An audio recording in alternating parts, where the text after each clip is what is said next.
How to resize calendar in Notion. In this video, I'll show you how to resize calendar in Notion.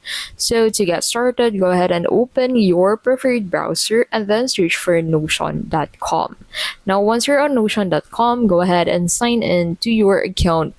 And then once you're signed into your account, go ahead and head over into the page where you have your calendar. So you'll find your page list at the left side of your screen under that private section. So on the calendar tab of your specific page, go ahead and click on the settings button. And then under that, you'll be able to find this layout.